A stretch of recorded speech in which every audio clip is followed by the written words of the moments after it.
Advisory Commission.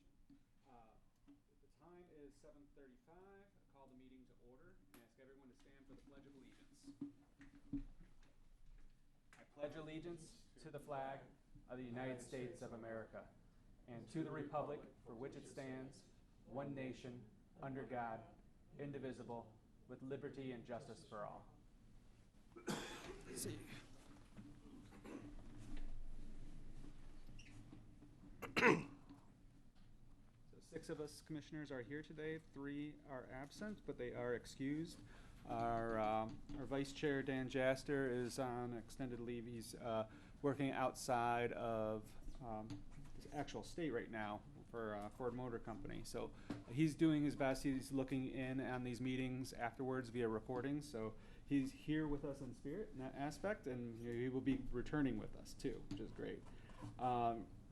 Ginny got caught up at work as well as Steve did as well.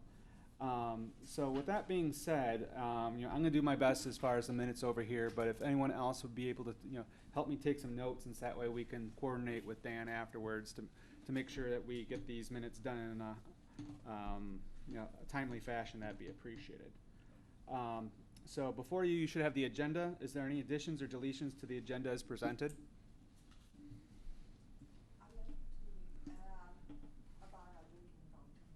Okay. Drinking fountain. I know Ginny wanted us to talk about walk the path, and as well as the bench inventory. Anything else? Hearing none, we'll move on. Before you should have a copy of the June 20th minutes. Has everyone had a chance to look them over? Is there any questions or comments on the minutes? I'll give you guys a couple seconds to look it over if you had not already.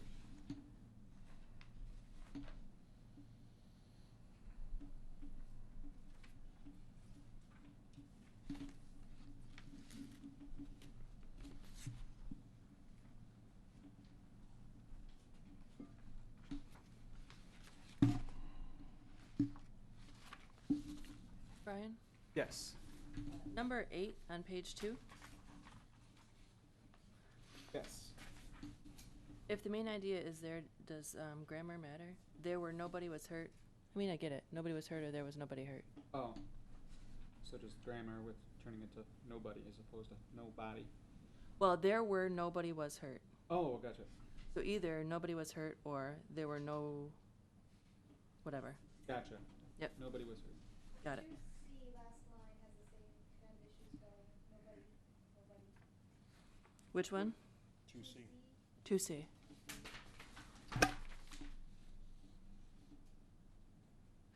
Very good.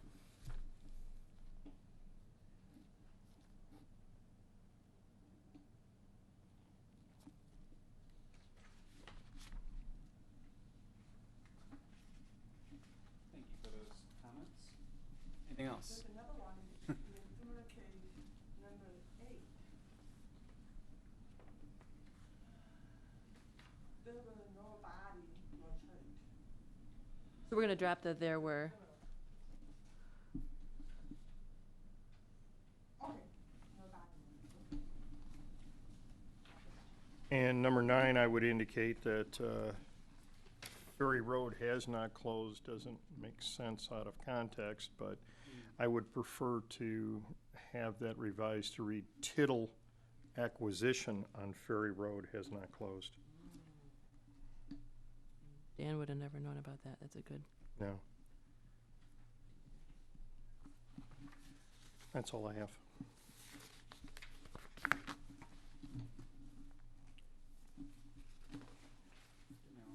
If anyone spots any other grammatical stuff like that, I'm sure that Dan would be happy to fix those afterwards. But since there doesn't seem to be any issues specifically with the actual content of the minutes, I'd entertain a motion for approval. I motion to.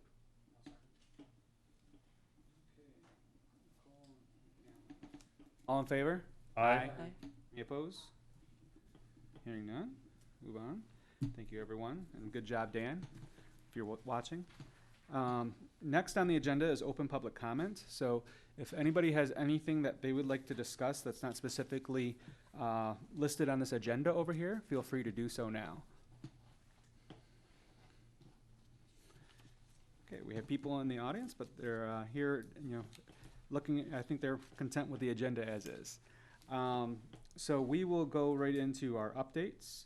And the first update will come from the Open Space Committee. And Carl, can you give us any updates on what's going on with open space? Yes, two things. The Manchester Woods, the trail has been scoped out, and we are looking forward to move on that later in the summer now that the water is cleared somewhat, but these almost daily deluges now are not helping. The second thing is the Tittle property on Ferry Road that will reconnect Ferry and Island Boulevards to replace the old trail remains in limbo because of a title issue the title company has discovered. And what that means is we are waiting for the title company to give us the go-ahead to close with a clean title. The township will not proceed 1 inch further until we do have clean and clear title on that. So when that happens, then I will contact you, Brian, as well as Cliff St. Pierre with the open space, and we can move forward. It is our goal to have that done later this summer. It does appear that we're halfway through summer, though, and we still don't have that taken care of. So that's up to the title company. It's in their court, and we're waiting for them to give us the go-ahead. And that's my report. Thank you, Carl. Appreciate it. Any questions for Carl on that report? Yeah, what did you say about Manchester Woods Trail? There's a trail that's going to connect from Manchester Road to the loop trail that's already in there. The loop trail comes out just south of the Meridian schools, and that way we're going to have one continuous trail from Centennial Farm all the way over to the soccer fields. It's the missing piece, and that is still planned, and we have not been able to execute on that as of yet. But it is hoped that with TNT we can make those two projects go through at about the same time and save some money, because it can be treated as one larger project as opposed to two smaller ones, and maybe we can get some kind of a cost benefit on that. But that's the goal. But we want to make sure that Tittle is absolutely closed and clean before we do any work on that project. Thank you. Looks like we did have, go ahead, Jane. Excuse me, are you talking about two different roads, the one by Ferry and the one by Meridian? Correct. Correct. Did the title company have any estimation of how long it would take? No. And I will tell you, having dealt with dozens and dozens and dozens of closings, it depends upon the complexity of the issue. It appears, from what I have learned from the Township Attorney Thomas Sorty, that the issue is one of an older claim that has not been removed, and that has to be done before we're going to proceed, because the last thing the township wants to do is to buy a lawsuit to clear title, as an example. The seller has to, as part of their title commitment and title policy, guarantee a clear title, and the title company is responsible for looking at any blemishes on the title, blisters if we can call them that, so that when that title is clear, then we have a clear to close and we proceed. The money's been approved, the township is ready, but we're not going to do that until the title company says, we think, we know, and we're willing to stand by this title as being clear, and that you are getting 100% title, which also means clear of any blemishes and any claims of third parties. So it was something that was recently discovered, and certainly not a good surprise, and I know the title company is working with the seller on that. So that's the update on that, and I hope that answers, Rebecca, your questions. So, Jane? Is there a potential that it could fall through? Or is it guaranteed it's matter of going to the optical and then make it? The only, to quote a philosopher, the only thing guaranteed in life is death and taxes. But I would say, based on the nature of the claim, the nature of the problem, it is a matter of getting someone to recognize that their interest has passed and to clear up with either a quitclaim deed or some other document that will satisfy the title company. But the title company wants to make sure that, and the township wants to make sure, that there are no other competing interests on that. In other words, if the title is vested solely in Mr. Tittle, we're going to be good. But there's a third party out there that has come up as a, I guess, an unexpected complication, certainly as a surprise. Does that answer your question? Okay. Thank you. Thank you, Carl. Next item on the update is about the Parkway Connector. So again, recap is we're looking at ways to connect our Meridian bike path to Jefferson Avenue in Trenton. There's different alternatives available that we've held public meetings to find out which ones the local residents were more interested in. As a result of that, we are excluded one option, which was going behind the homes that front Groseal Parkway. There's a platted road back there, Douglas, and we could have used that as a potential bike path, but given their preferences as well as the high costs involved with that one has been eliminated. We're still looking at options along Groseal Parkway as well as on Bellevue, and there hasn't been much status update from the Groseal side. I know that Vince Ziles from the Detroit International Wildlife Refuge has been talking with the federal U.S. Fish and Wildlife and other environmental agencies in Washington, D.C., as well as within the Midwest, talking about FLAP, or Federal Land Access Program grants. And those have not opened up yet, but he will let us know when they do. So moving forward, we're still investigate what the various options are for both Groseal and Trenton in order to make that connection. But there is nothing more to report on that project at the moment. Is there any questions? Hearing none, I will move on to section on counts, and I have some visuals to show, so I'm going to go up to the podium to show you those.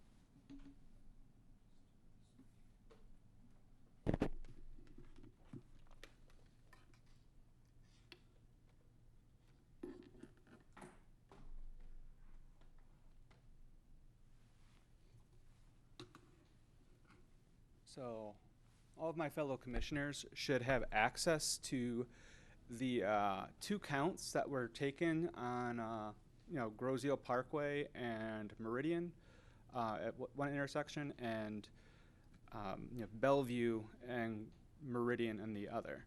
So what I'm about to show you is some of the web platform where you can go in and look at more of the details of those counts. I also have a copy of some of the paper reports that show this data in a much more static fashion. And Alan, if you wanted to look at those, they're right over by my my seat. There should be like 3 different tables. Just pass them out because there's actually a third count over there to do. But I can show you that this count was taken courtesy of SEMCOG, Southeast Michigan Council of Governments, working with a vendor who utilizes MyoVision technology. So they put up a camera at an intersection and they record that data, and then they were able to utilize their proprietary computer algorithms to identify all the different types of users along a roadway.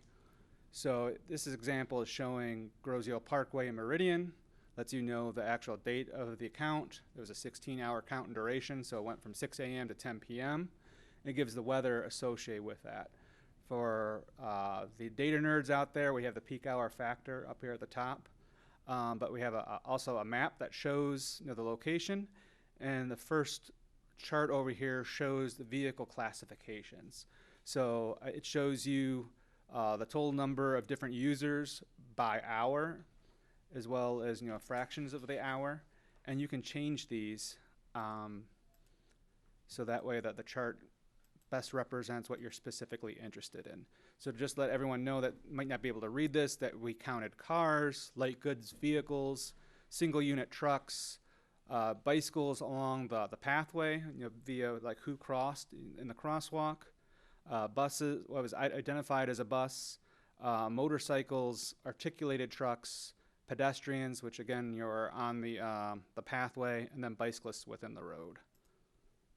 So we can see like where we did have the most usage on this given day, and so we had spikes around 8 o'clock and 11 a.m. and then a more consistent look at usage across the rest of the evening. We can also look at the video. For example, if we're interested in going to this 11 o'clock area, it scans the video to that area, and we can actually look at the behavior. So if we're looking for certain issues, for example, we just saw that bicyclist that was in the road, and they actually moved over to the deceleration lane in order to make that right turn. So this is a good way to verify the data that we have before us. I'm going to reset all this.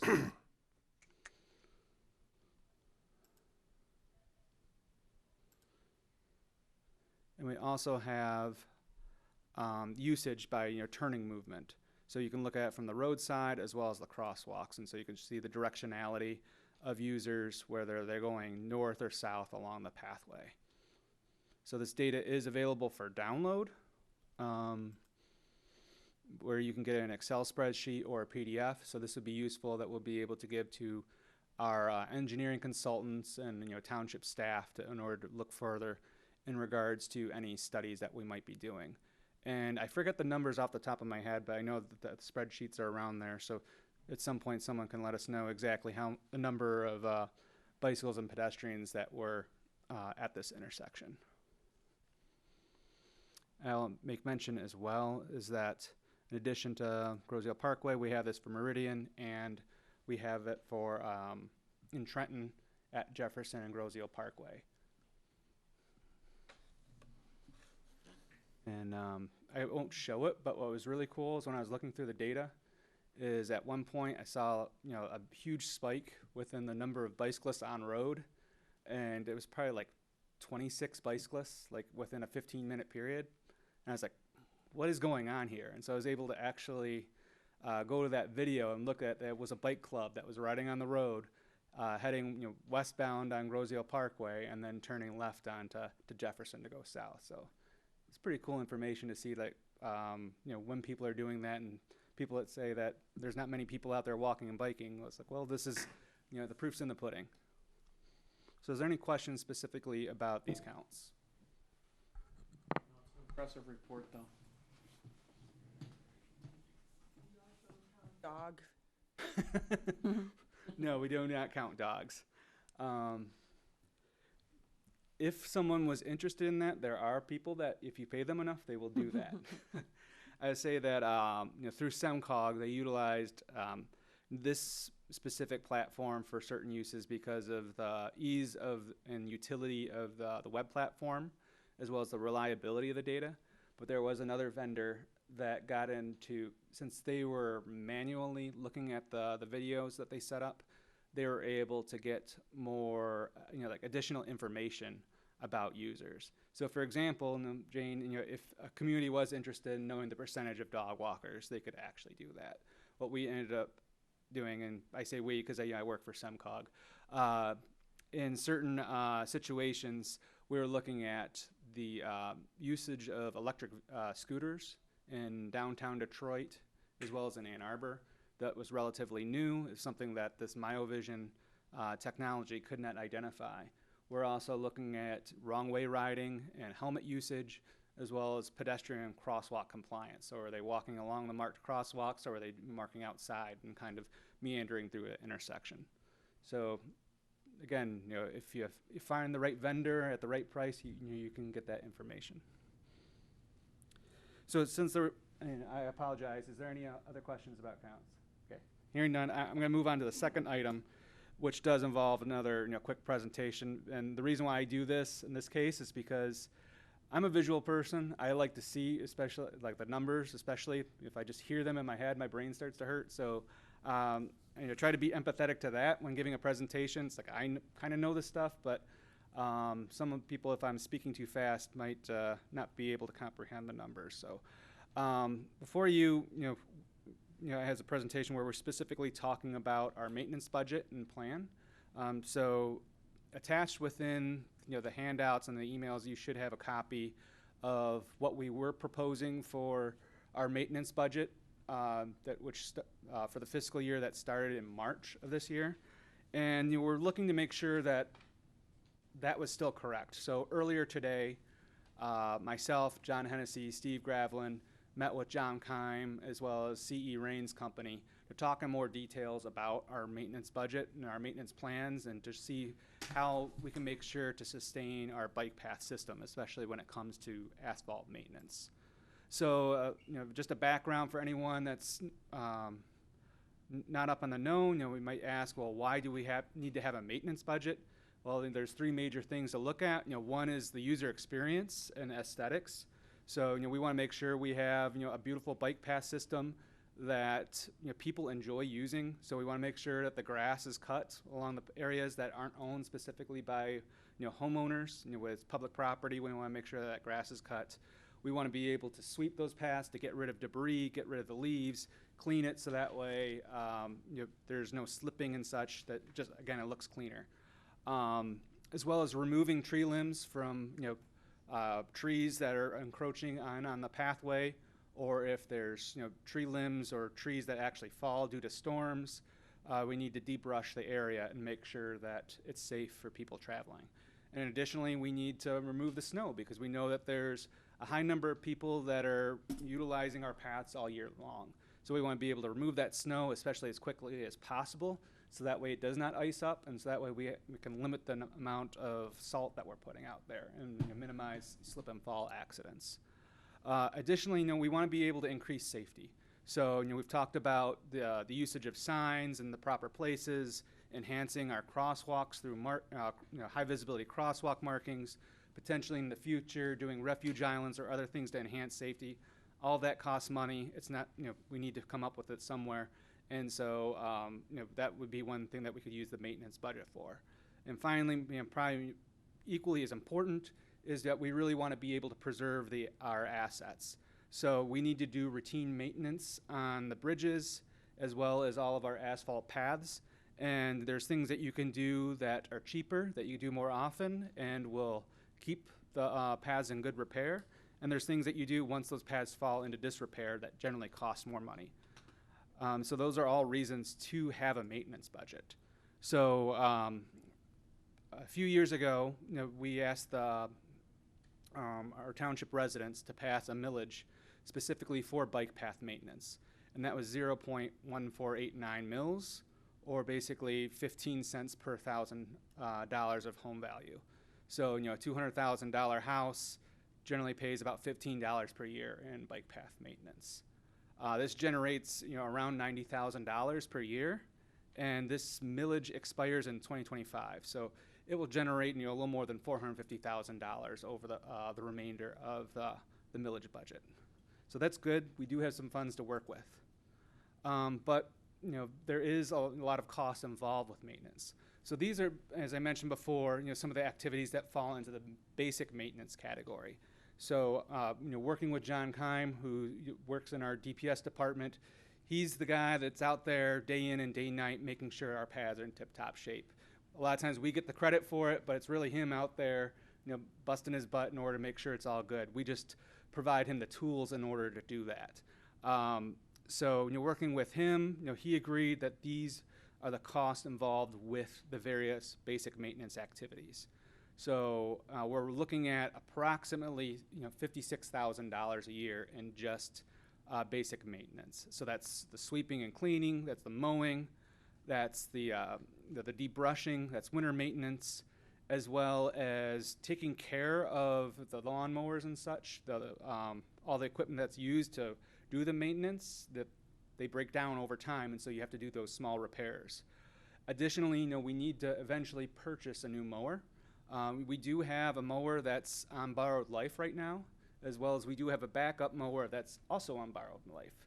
So, we do have mowers that work, but, John does advise us that, we need to purchase a new mower in the future, so that way we make sure that, we don't go without mowing, especially like in spring or fall when the grass is growing really tall.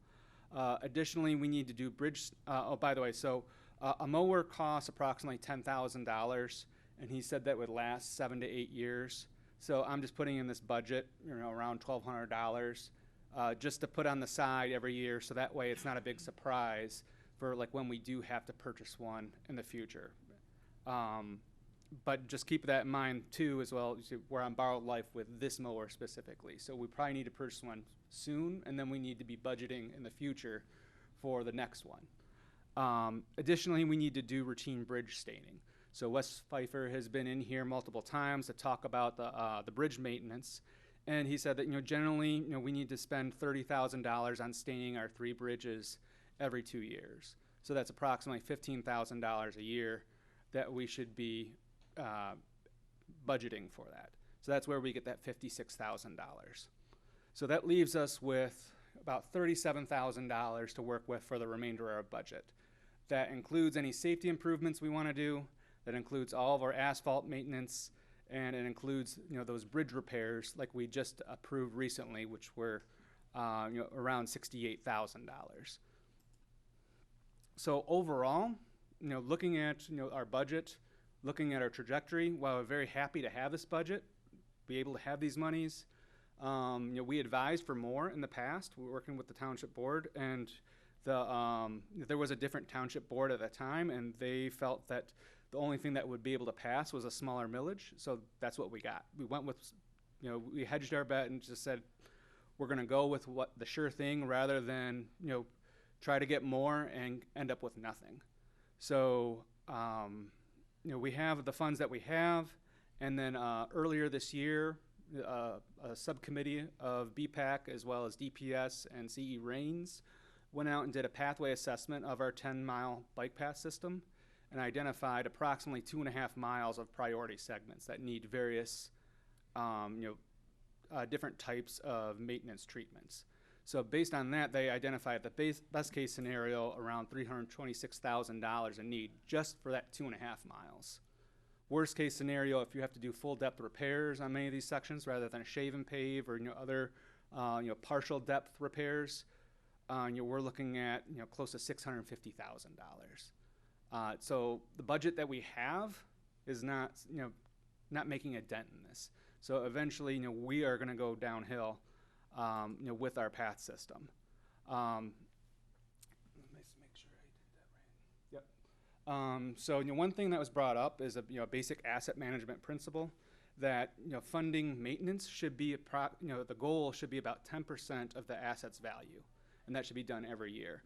So if we have 10 miles of bike path and it costs on average, it could cost much more, it could cost less, but I'm just saying just on average, ballpark area, $400,000 per mile to build a new bike path.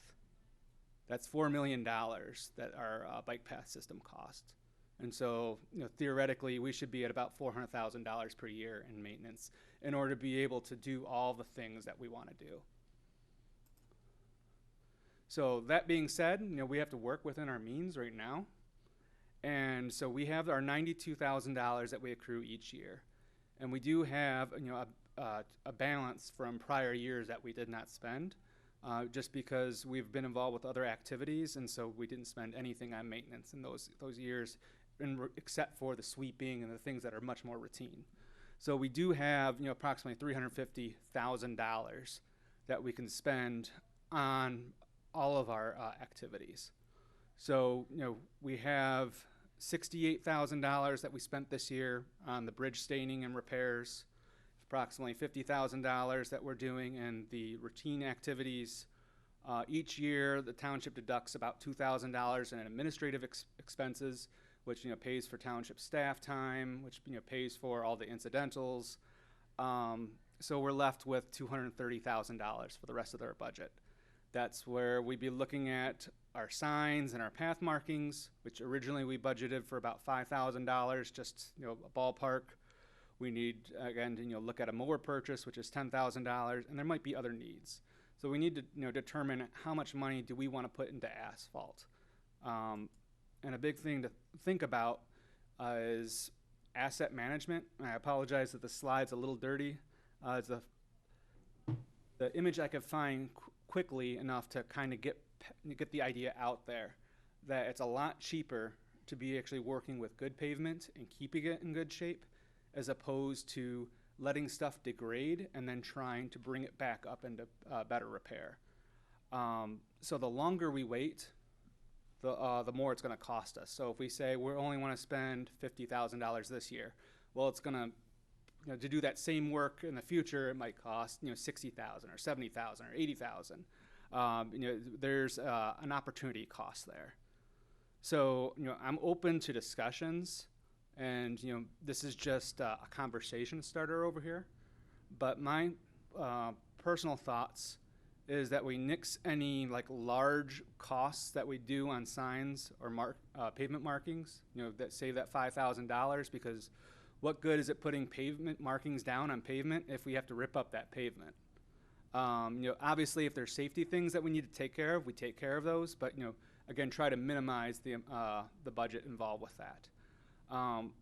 Wes Pfeiffer had mentioned that in the worst case scenario with the Meridian Bridge repair, that he doubts this is going to happen, but it is possible that we need to rebuild the entire bridge. As we speak, that bridge is pulled apart in various stages, and he's already had some trouble actually removing some of the nails involved with that, so it's taking longer. Again, he hasn't told me anything that would make us think that we need to replace the bridge, but I think that we need to keep a reserve of, you know, $42,000, which was, you know, the remainder of what he said, because I believe he said about $110,000 to replace that bridge. So we're spending 68 so far, so it's 42. Additionally, I think that, you know, we should probably buy a mower, because John has been asking us for probably about 3 years to do that. And then, you know, I think it just makes sense to have one, and that way we don't have to, you know, worry about that going into the future, because we'll have a great one, and we'll have 2 others in reserve that we can, you know, utilize in case something happens with our new one. Then I think that we should put, you know, about $180,000 into a combination of the preventative maintenance, which is the, you know, the seal coating and the crack sealing, as well as asphalt repair. Talking with CE Rains, you know, the actual amount is going to vary depending on what our budget is, as well as going out in the field and either doing core samples or kind of shaving part of the pathway off and looking at that foundation. And when, you know, once we know what that foundation or that base is like, we know if we can just put asphalt back up on top or if we have to do a full depth repair. And so he advises segmenting that and doing small sections just to do those samples to determine if it's worth it or not. And again, if for some reason the paths are in much worse shape than we're thinking they are, maybe we take that money that would be spent on doing that full depth repair and put it into more preventative maintenance for the paths that are in good shape. So again, you know, making sure we're being wise stewards of our funds and keeping the assets that are in good shape moving forward. And so, you know, I trust CE Rains to, you know, make those decisions on that. They would be able to come up with us and tell us the exact combination once we tell them how much money we have to work with for our asphalt budget. And as mentioned, you know, we do need more funds available.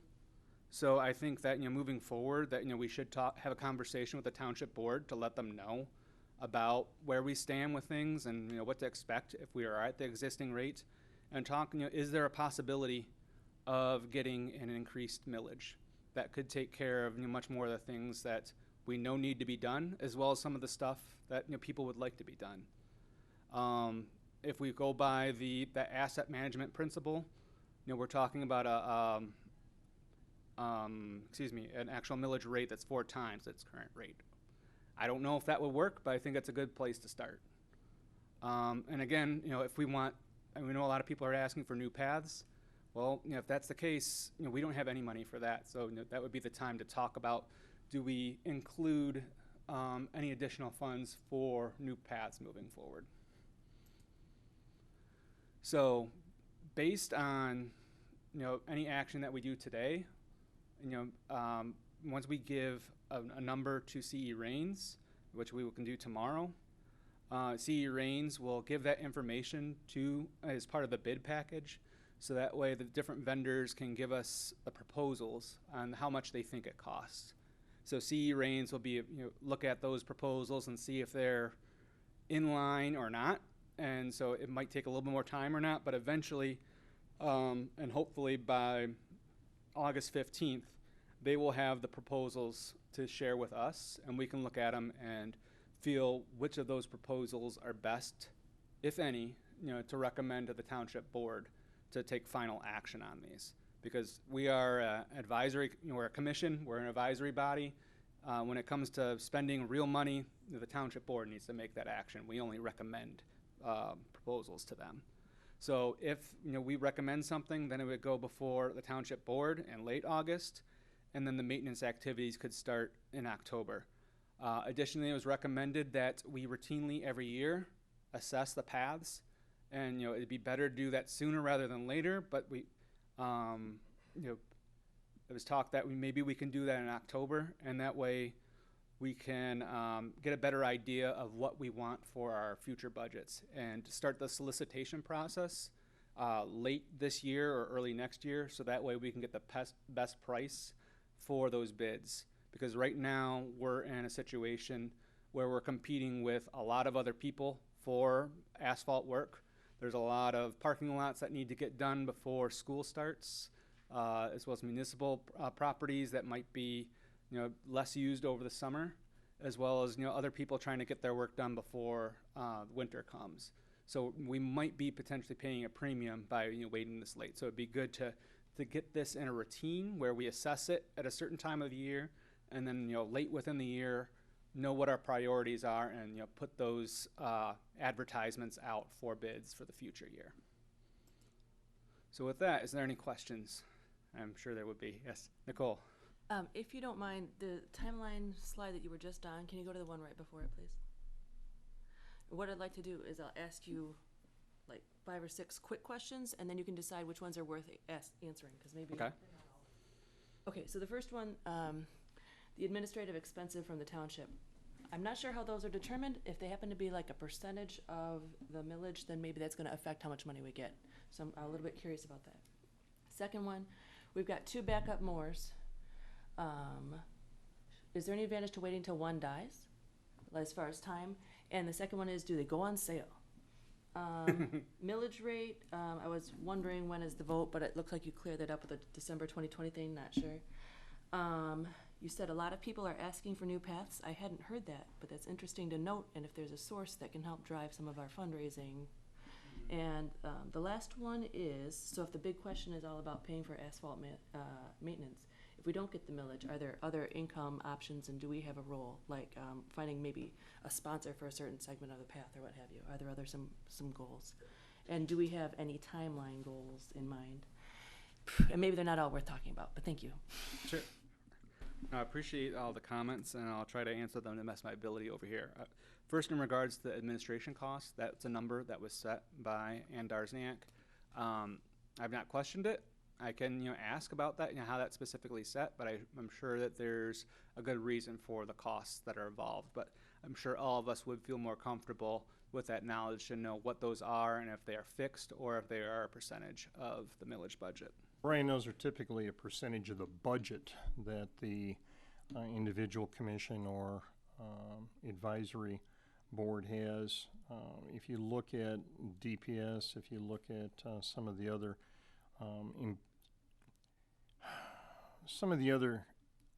areas of the township that have employees like the rec and police, fire, things like that, the administrative charge is a percentage of the budget, and that reflects what it costs the township to pay the invoices, to have CE Rains go out and perhaps do an engineering study what it costs for the insurance, for workers' comp, and all of the assorted costs of running a business. It's not just a number that is arbitrarily used. Some communities use 2, 3, 4% as overhead. What Ann has done is very carefully in the past looked at what it costs the township to incur or accept bills. As an example, you get a bill from a vendor that is supplying material for the bridges for the maintenance, and now the township has employees that are actually paying those bills, processing them, and it's more of a processing fee based upon what is a reasonable cost for the township to handle those kinds of matters. It's not just, oh, there's 2% here we can take off the top and make the township general fund a little healthier. It's actually carrying costs for the projects that are incurred over the course of the year. That's very helpful, because is all of us, I'm pretty sure, are aware of is that we have had great help from CE Rains, again on things like this with the maintenance, but also our outreach meetings and the costs generation looking at the Grosio Parkway Connector, as well as other aspects. And then John Kime's budget, the cost to have him go out there and take care of our paths, as well as other township employees. So very grateful for all the work that they do, and I'm happy that you're able to shed a little bit more light on what costs go into that administration And John has budget. John has been very, very supportive. When you look at Jerry or any of the other employees out there, if they're sweeping and helping to maintain the grass and things like that, that's part of the administrative fee that we have, administering their salaries and benefits and things like that. Mm-hmm. In regards to the mower, I know these are commercial grade mowers. Generally, John knows what works well. We have paid, I think we split the budget of a mower in the past, and that was, Alan, I don't know, maybe you can help me out here, but I'm thinking that's probably around like 7 years ago. Yes, it was just about 7 years. I think John mentioned that we actually don't have two mowers. The second mower is with the wastewater treatment plant. I Yes. believe. And it's used, so it's not really our mower. It's not the BPAC's mower in a sense. It's being utilized for other services and needs. And when ours breaks down, then that mower is doing double duty in a sense. Yeah. So we don't really have two ourselves. We have access to two. Mm-hmm. And we need a whole one ourselves. Yeah, one is we have ourselves that's getting old. I mean, we have enough need for a mower that we need our own. Yes, I know that John said that he's out there mowing all the time. 5 days a week. Yeah. He starts at one end and mows, and then has to go back and mow through. So it's never ending. By the time he's done with one, with the thing, he has to start again, especially in the spring and summer. I mean, spring and fall. And with the purchase, I'm sure this would be purchased through My Deal, which is kind of a state of Michigan network where the government buys pickups, salt trucks, mowers, all those things. State bid. Yeah, state bid. It's the lowest bids that the vendors. They don't go on auction or anything? No, it's a better bid than you would get if you walked in off the street to get. So it's there's no sale price from those generally. It's a pretty good price. Considering that we're gonna lessen maintenance time, downtime, and how much are we paying an employee to work on something? That all adds up, and it could just about wash the cost of a new piece of equipment. So. And I recognize it's not a small cost, but at the same time, in comparison to some of the other budget items in here, it's still relatively small. And then we don't have to worry about it for another 7 to 8 years. Yeah, obviously it's a good cost. It's always worthwhile to discuss Yeah. what's the best way. In regards to the millage rate, the millage, again, that year was 2025 when it does, it expires at the beginning of that year. But I could be wrong, but I believe that there has been examples of where a millage might have been amended before it actually expires, or like you let one expire and you approve a new one. So again, Carl, feel free to correct me if I'm wrong here, but I assume that if the township board was open to it, that we could have, a revised millage proposal put on a ballot at one of the upcoming election days. One of the things that you have to be careful with millages is if you are looking to let one expire and then replace it, then when it expires, that may go down as a new millage, which is a source of confusion for many of the voters. If you look at it and say, we are asking for a new millage effective, say, April 1, 2025 to replace the current millage which expires, then that can be considered by many people as a renewal. But if it expires and then you have a vote, then it is going to be considered a new millage, even though it's the same rate. If you if you present a millage that is increasing or decreasing, then that's going to be treated, at least under the current law, as a new millage. So even if you go down, it's going to be a new millage, and the big thing is the millage going to meet your needs, and what does the voter want? What do the voters on Grosio want?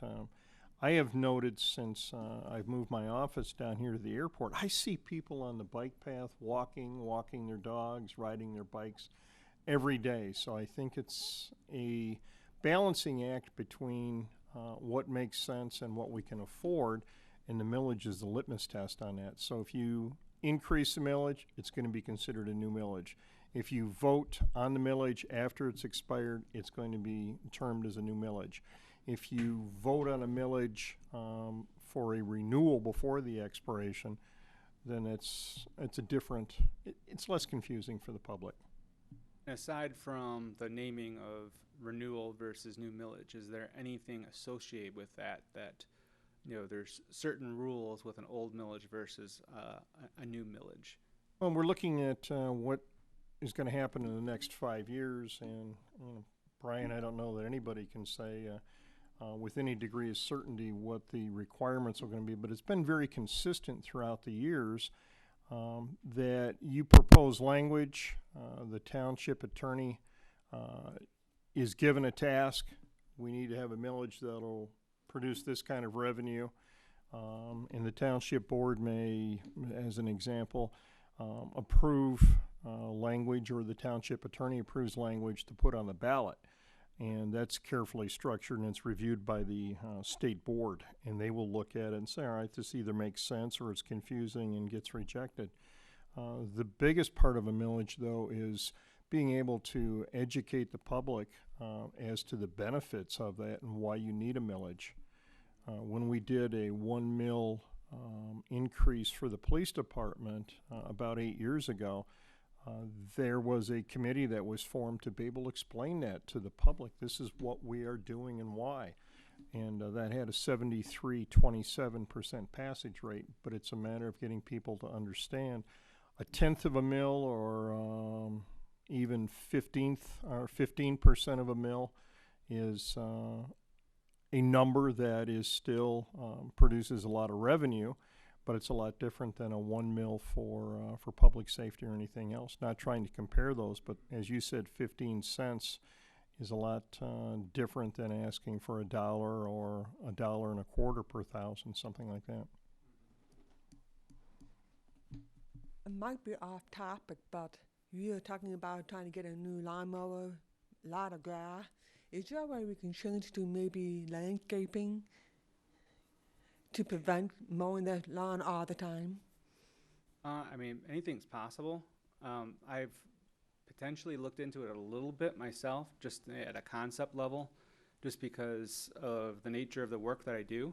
There is examples of communities that include green infrastructure along their roadways or along their paths, so they put in bioswales or native plantings and such. And yes, it does cut down on the mowing, but that doesn't say that there's no maintenance involved with that. For example, when you're putting in different types of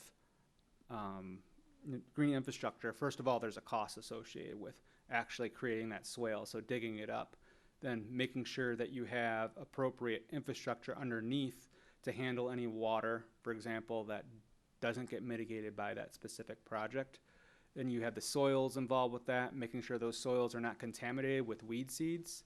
There's examples of MDOT putting in green infrastructure along the slopes of the freeways, and unfortunately, the mix of soil that came in was contaminated with weed seeds, and so, yeah, you had green infrastructure, you had native planting in there, but there was also a lot of weeds. And then, what do you do in that situation? There's not really a selective herbicide that can come through and manage those weeds and not take out the native plantings as well. So then you're talking about actually going in there and pulling those by hand, and there's a cost associated with that. Additionally, there's ongoing maintenance for some of them where you do prescribed burns. So you actually have someone from the fire department or elsewhere that come through and they torch the area once a year or once every couple of years, and that's what actually spawns the germination of new plants. So that's probably a lot more information than you need to know, but that's one avenue that you can go, but I don't think that it's going to be a panacea to our problems with maintenance, especially since the grass costs are about $10,000 per year. It's not that high. My major concern is with the asphalt, and that, like I said, CE Rains looked at over $300,000 in just that 2.5 miles of segment. And if we have 10 miles, well, I mean, that's 4 times that, so that's at least what like $1,200,000 or something like that in order to take care of the paths. We don't have that money, and no amount, stopping mowing completely isn't gonna get us there either. Yeah, so Rebecca, would you like to come up to the mic? Sure. I'm gonna take that moment to go sit elsewhere. So the blacktop seems to be the big deal and a big cost. Did you think about doing a once-off millage to try to take care of all the problems as of now? And what would that look like? Or would that be awful? I can answer that shortly and say that no, we have not thought about doing that. Again, I'm not sure if that would be the end all, but I think that cost is going to be kind of high. And again, we have to go through the millage process that Carl was talking about before. So it's not going to be something that we can do quickly either. Carl, do you have anything that you'd like to add to that? No, I have nothing further unless the lady has another question. My only thought was people might be more amenable to voting for a one cost so they know what it's going to exactly what it's doing than a every year addition. They voted to give us our current maintenance budget. Mm-hmm. Asking them to increase that, I don't know if that would be a hard sell or not, but asking them for this much money because look at the bike paths and fix them, this is what we need. This is what we need to do that. Mhm. I don't know if that would be. If you're going to continue to talk, you should probably go back to the microphone. I just got yelled at to have you go back up there, so sorry for yelling at you, but I got yelled at too. Nailed it. My only thought was, so people voted to give us the maintenance budget, they did, and asking them to increase that, I don't know if that would be a harder or easier sell than saying this is the status of the paths right now, this is how much it would cost to get them to the status that we need them to be at. Talking about your argument about it's cheaper to keep them in good condition than to have them go to potholes and have to completely repair them. I think, again, the answer is that we propose and you educate, and then the voters dispose. You give them a fair analysis. If they like the bike paths, they like what the condition is and the usage on them, and they understand what it's for, then they dispose on that question. To me, it is very much a referendum on the bike paths and the pedestrian bike paths that we have, And if we are maintaining them and there's a desire on the part of a majority of the voters to continue that, then you win. And if you have put all of the information out there and there is a majority of voters that say, you know, we're not able to afford that now, or we're not going to do that because of various personal reasons, then again, it's education and let the voters decide. I believe very strongly in being fair, open, letting people understand what they're voting for, what the benefits are if it passes, and what the costs and burdens are if it fails. But there's an awful lot of money that has gone into the 10 miles, and again, I see a lot of people using it, certainly not everybody, but it is a major, I think, draw why people stay here and come here in the first place. And you look at how, I think, very, very successful your bikes to school turned out here last May. That was wonderful. And that's an example of a benefit for the community.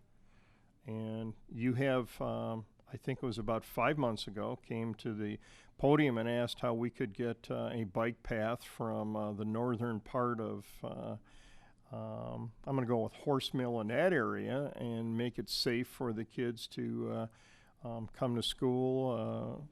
And that was very, very difficult. We talked about that at length, and it was a lengthy route that they would take.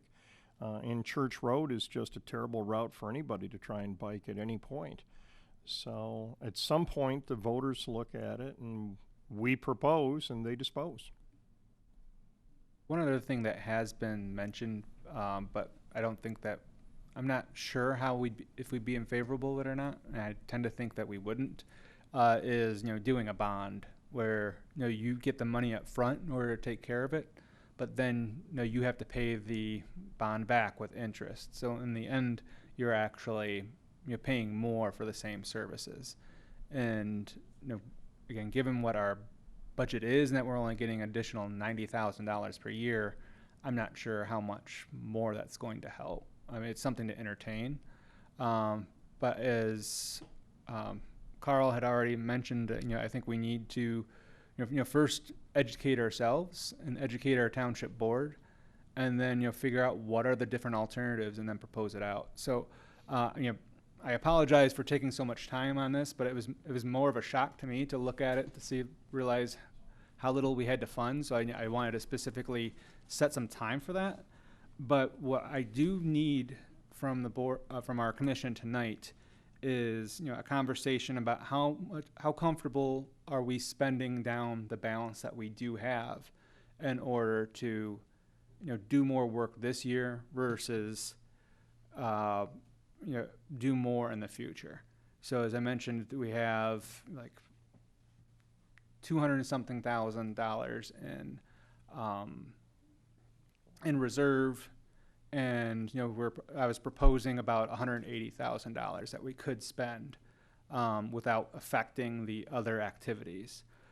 Currently, CE Rains, I believe, has budgeted about $88,000, and they were having difficulty trying to figure out what type of projects that they could push forward with that small amount of money.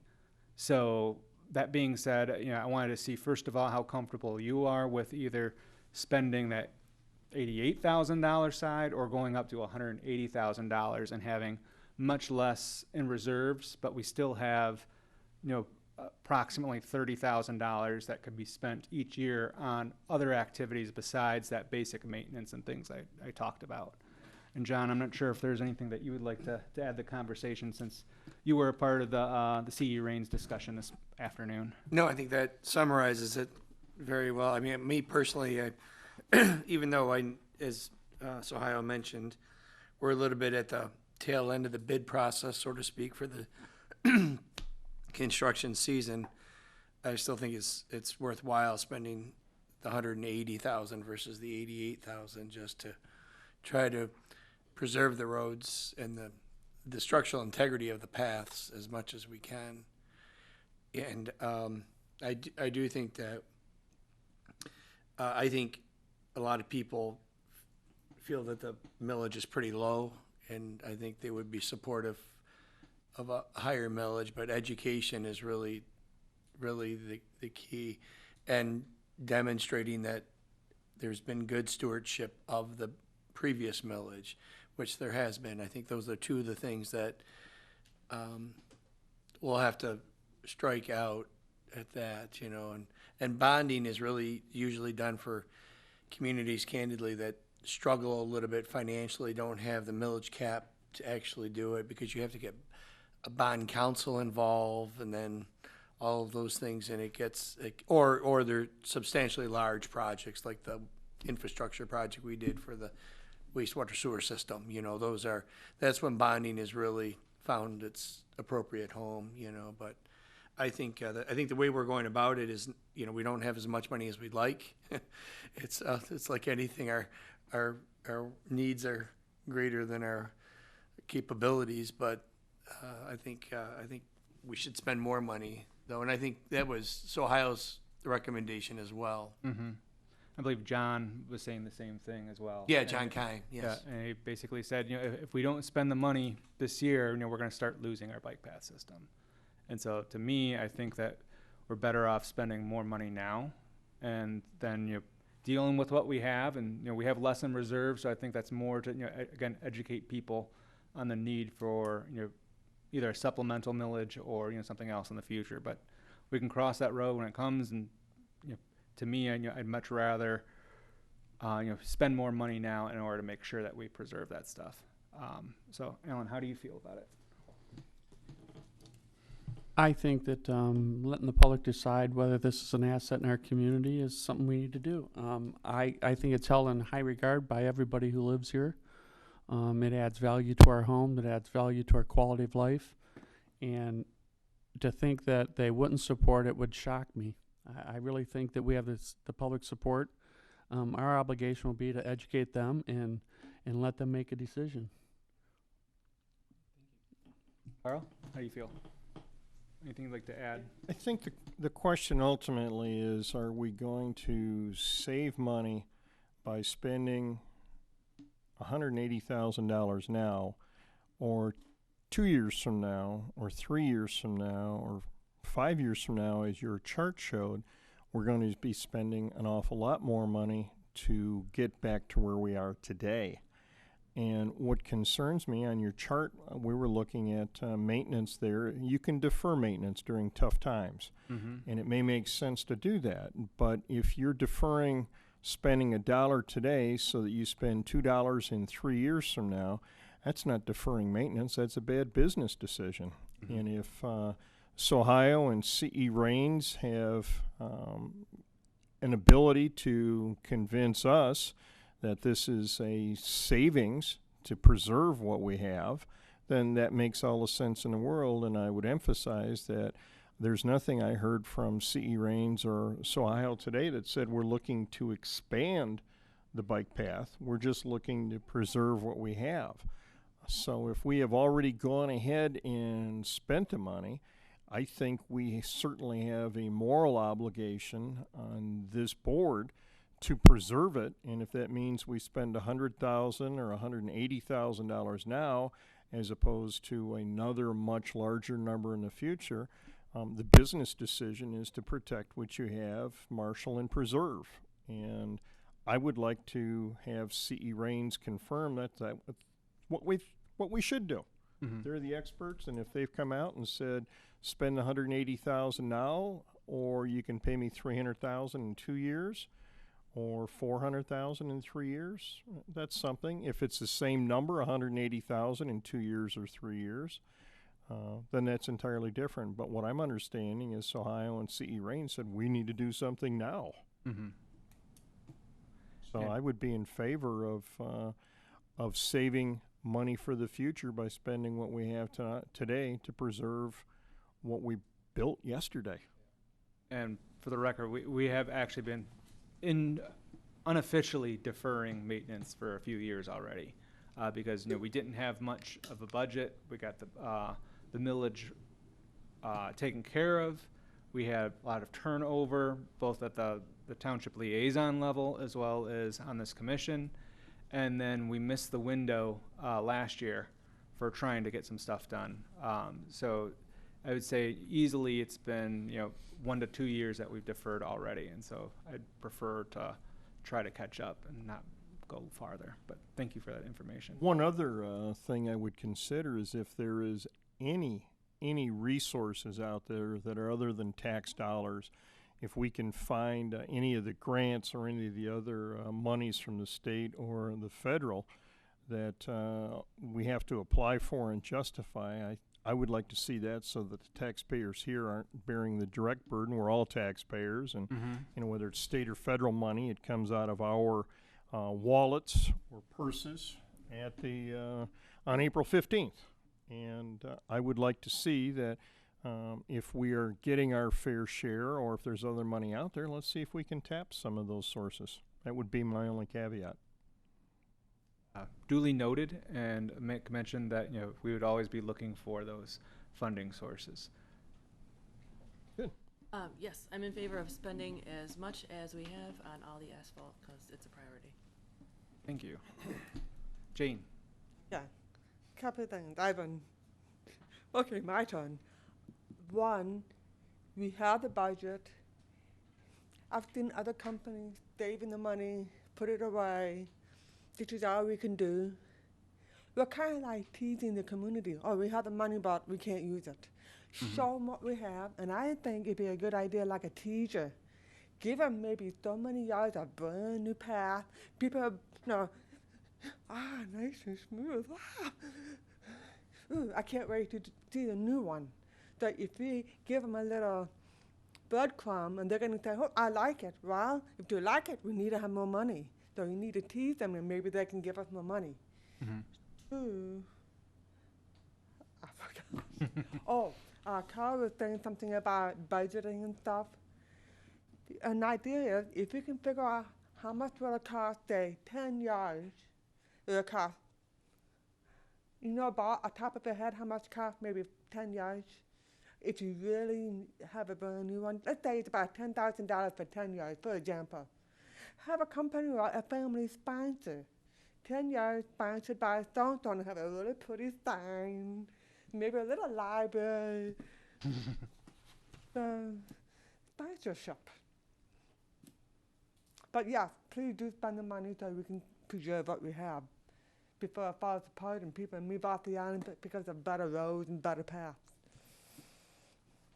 I do think, if I can add this, there is a parallel, Jane, to what you say about our bike paths and our roads. And the roads are certainly a drawback. And I think the bike path, I don't want to see us go down to that same condition if we have an ability to prevent that. I think it's very important that we maintain, and that's either going to come from our local tax dollars with a millage, or hopefully some grants and revenue sharing. But at the end of the day, it's our bike paths, our pedestrian paths, and it's our responsibility as this commission to preserve what we have. And take pride. Be part of our path. Pick up trash and stuff, and then maybe put some weed. Everybody chip in, and that can last a little bit longer. Take pride. Hearing that, say, make a motion to allow CE Rains to advertise payment up to $180,000 for asphalt maintenance. Again, I'll double check the numbers again before sending anything over to CE Rains, and then we are going to have more comments. We're not spending this money tonight by any stretch of the imagination. We're just entertaining the notion, I guess you could say, at this moment. It's like we're allowing it to proceed to see, does that spending that amount of money get us much more, and then see what type of bids that we're going to get, and then we can either recommend or not recommend to the township board those bids that we do get in moving forward. So this is not the final step in any stretch of the imagination, but I'd say I'd make a motion to investigate up to $180,000 for the asphalt maintenance as part of this I have a question. bid package. Before we vote, is it shave and deal or tear out and brand new? Which one are you talking about? It's all the above right now. Okay. The complete. And, yeah, and the amount that we do of each is going to, depend on, what our budget is. So, obviously we're going to save as much as we can utilizing seal cracking and, crack sealing. But, there will be some shave and pave, as you were mentioning, where you're cutting off the top part. But there also could be sections where we need to do full depth. We won't know those final. And so we don't know how much we're going to do of each until we, one, know what our budget is, and two, we're able to, actually assess what condition the path is by, doing those samples. What I would recommend is that the motion be in the form of a request for the township board to let us go forward with specific quotes, bids based on CE Rain's recommendations, so that the board is getting involved in understanding what we're asking for. I don't believe we have the specific authority to request CE Rains to do more than what they've done. I would suggest that perhaps CE Rains laying out the scope of the project and then the reason for it would be a good way of proceeding, requesting the township board for that so they understand what we're doing. And then when that's approved, then CE Rains comes back and says, oh, by the way, we're going to do RFPs, requests for proposals or for quotes, and then go forward on that basis. And they can tell us exactly what our dollar spent will buy. Mm-hmm. We look at the last millage that for roads that was very specific, and that was defeated by a very narrow margin. I believe it was about 2%. And the voters understood clearly what the board had passed and what they were looking at. And it did not pass for whatever reason.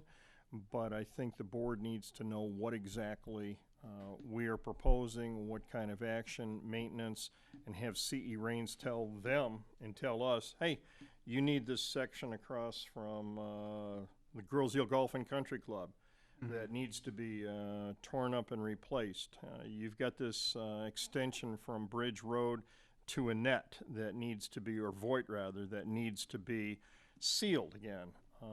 And these are the costs and the benefits of doing that. And these are the costs if you don't do it. Mm-hmm. And so we know what we're talking about. I think the board and the public would be well served to know what exactly CE Rains is suggesting. So I'd propose having the board authorize that, or have a Dale look into that and try and push that along as the manager. I think that's probably the best way to proceed. My only concern with that, and I understand exactly where you're coming from, and John, maybe you can add more information to this, because I don't understand the advertising completely, but I thought that CE Rains was already advertising, and they just needed to include the number associated with that. Yeah, I kind of got the impression from Rains that that they had the ability, kind of a blanket scenario, to put out advertisements for this millage based on this. Ultimately, the contract will come in front of the board for final approval, at which point it's always good to educate the board though beforehand, so that they understand that this bid is out there and why the need is through there. So I would anticipate that Sohio would probably copy Dale and the board on some type of memorandum stating that this is being done and bids are being accepted on this dates, and we're anticipating a potential award. I mean, if the bids come in way out of line because the capacity within the industry isn't present through there, the bids may be rejected. We wait till next year. I'm just very, very cautious, because this commission, as every other commission, is advisory with the township board, and the last thing I want to do is be involved with telling CE Rains to move forward with a project and then getting a bill, and where did that come from? I've seen that before, and it's just not the the right No. way to proceed, so. And Dale was part of the meeting today too, Okay. so he certainly was aware of that. So we did Excellent. discuss that, I think. So I think everyone's kind of on the same page there, but I think a good memorandum of understanding or project overview, Yeah. maybe from Dale even, is sufficient and doesn't have to be so much from Raines. Carl, what you mentioned about itemizing and like saying like what sections they're getting what and the costs, you know, associated with those. Yeah, we want to see that too. I know that's been prepared, but there needs to be some revisions to it. So that document hasn't not been given to me yet. But what they wanted to know is again, what's our potential budget, so they know what to work with, and then they're going to give us information to react to, which again, we would make a recommendation to the board, and we can fill them in beforehand, before it comes to them. So I want to make sure that everybody knows about it too, but I just also want to make sure that we don't miss a window because of not having a number for them for tomorrow. That's my only concern right now. Excellent.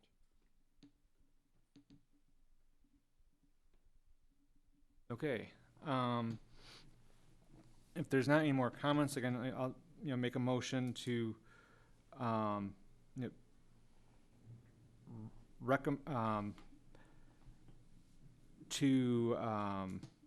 the upper end of our bike path asphalt maintenance budget potentially be up to $180,000 with no actual, formal authorization to spend any money, until, we get further information on the actual, bids.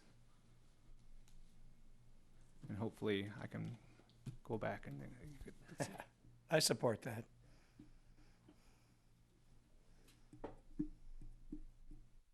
all in favor? Aye. Aye. Any opposed? Yeah? No? I'm just joking. Okay. Any abstain? All right, thank you, everyone. So I know that took a lot longer than probably anticipating, and I apologize, but I think it was time well spent, given the, the level of priority that it needs to take. I can try and spin through some of these comments quickly, other items quickly, as well as if there's anything that we can defer to, table to another meeting time, please let us know. As far as the bike ped education, say that we did spend our funds. Last time we talked about the bike lights. All of the paperwork is in through to SEMCOG, and so the township should be reimbursed shortly. Cycling skills course, there is no update at this time. We're still looking for a instructor. Glow roll, Jane, can you comment if there is a glow roll and what's going on with that? I'm not so sure. We had one a couple months ago. We met at Tasty Freeze and we did a little biking and stuff, and I had to leave early. Since then, nothing really happened. And I have been trying to communicate with the new leader, nurse to staff, so I'm looking into Plan B. So I'll keep posted. I'll let you know what Plan B is. Okay. Great. Thank you. Trenton Trail Towns, I know Dan was taking the lead on that, but Nicole, I know that you were able to go to the Trenton Festival. Is there anything that you'd like to add about what occurred that day and anything learned from it? I helped with some kids' activities, and Ginny was there too. I'm glad Oh, we cool. went. I got a thank you note from Hannah over there, so that was cool. And we did post the big sign that we showed at our last meeting. It is now at my house in my office with another bag full of stuff that Dan had at his house. In case we need it, then you can ask me and I'll bring it in. And that's the joint sign with open space and stuff that's also down in the foyer of Township Hall, or is that the Downriver Link Greenways Iron Bell Trail sign? It's the one that looks like Gross Seal, and you had it right here last meeting. Okay. Cool. And then, if I can go to the next thing on the Sure. agenda, I texted Henry and his mom yesterday around 11, and Henry answered me at 4 o'clock today. He can't be here today, he's at tennis camp. But I wanted to know any sort of update, and I have spoken with his mom briefly, but he's still in the process of planning. There's a lot, he's an Eagle Scout, so just getting a grip on what to do, he doesn't have much to say. His mom said I think he needs about $2,000. Okay. So it's worthwhile to know that we've made some contact and We think maybe he needs about $2,000. I don't know what his thoughts are, if he needs any help with fundraising, but if he knows we keep trying to work with him, then it's a good resource and partnership. And we do have a handout that I believe Dan dropped off at Township Hall today, so you should have a copy of it, and that's from Henry as well. So it probably just provides supplemental information to what you were just talking about. Right, so I had to sign this, how long ago? Oh, 6/3/19. I didn't, well, they came to my house because he was on his way to a Boy Scout thing for approval. And they needed an official, and since I'm on the BPAC, I qualified, I'm a neighbor, and there you go. So I didn't read it in any great detail, but it seems to just say that we'll be stewards of whatever he comes up with, which is cool. Cool. Thank you. Thank you. Micro grants, I don't have any updates on it, but I will try to put together a list of the micro grants I know of, and that way we can all add to that and know like what the deadlines are for those. So that way, again, when possible, we can utilize other sources for funds for projects as opposed to township dollars. Walk, bike, to school days, is there any progress or anything you can mention about the upcoming one that will be happening in October? Okay. I'll just make mention that I did talk to the middle school principal, Whitehouse, and so he is supportive of helping out. I talked about the ideas. He mentioned again, coming in for an actual, what do you want to call it? But a special meeting or a gathering, like where the students come around and presentation, that would be amenable. He's again concerned about the actual biking to school, given the lack of facilities and the condition of our roadways. But he was hopeful about stuff, and he's looking for ways to partner with us. Downriver, Link Greenways, Iron Bell Trail signs and plaques. I don't know who has our actual plaque right now, if that's Dan or, you have it, Jane? I had the big one Okay. and stood in there. So we'll need to figure out where to post that, and hopefully we can do that this It's fall. not updated. It's inaccurate information, Inaccurate. so we wouldn't be able to use it anyway. Okay. Should look at it sometime. Okay.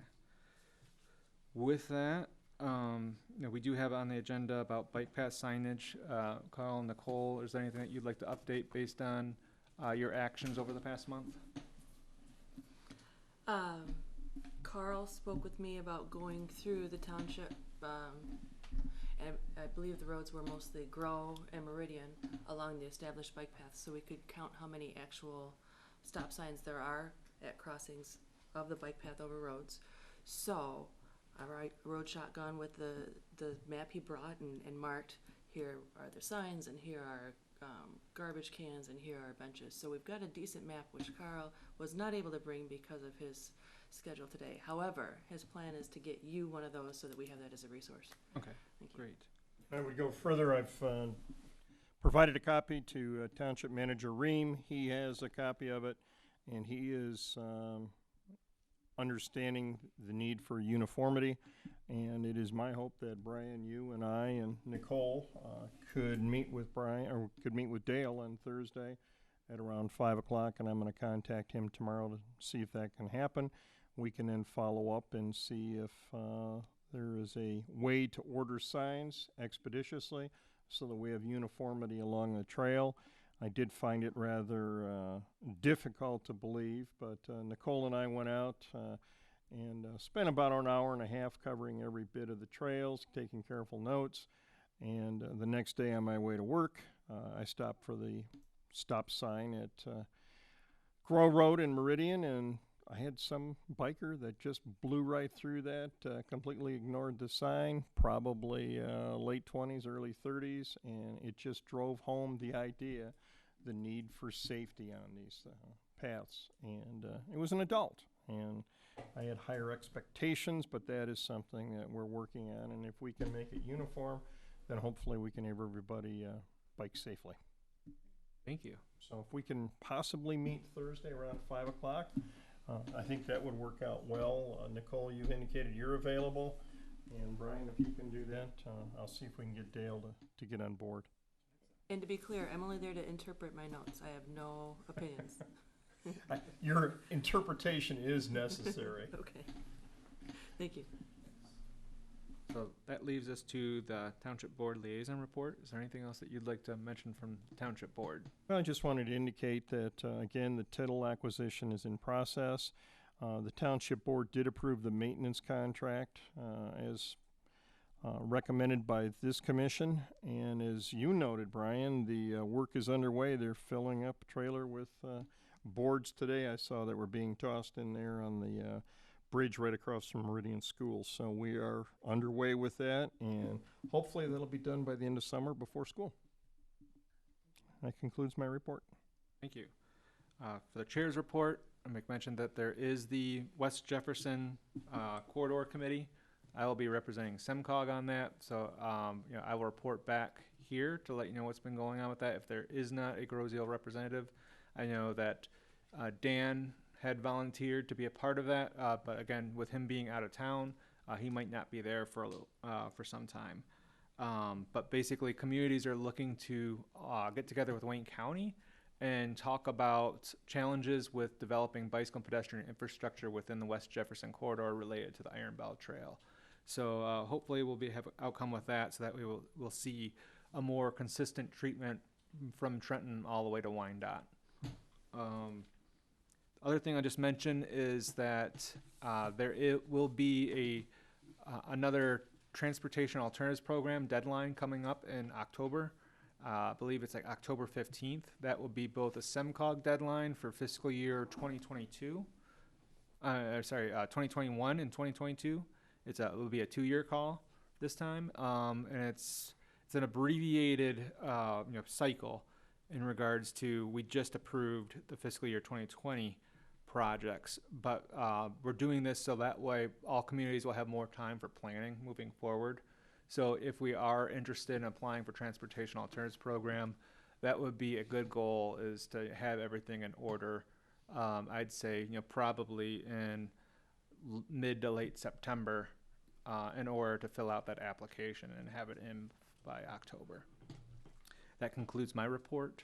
Unless there's anything else that anyone would like to bring up, I would ask someone to entertain a motion to adjourn. Did we do the walk the path bench inventory stuff that Ginny talked about? Thank you. My No. pleasure. So Ginny wanted to know if we were doing the Walk the Path event. So this is something that BPAC has done in the past. I forget the date. It's like August 15th or 17th or something like that. It's the same day as the Barradur and the island-wide garage sale. And Jane, what was the date? Did you have it? August 17th. August 17th. Okay.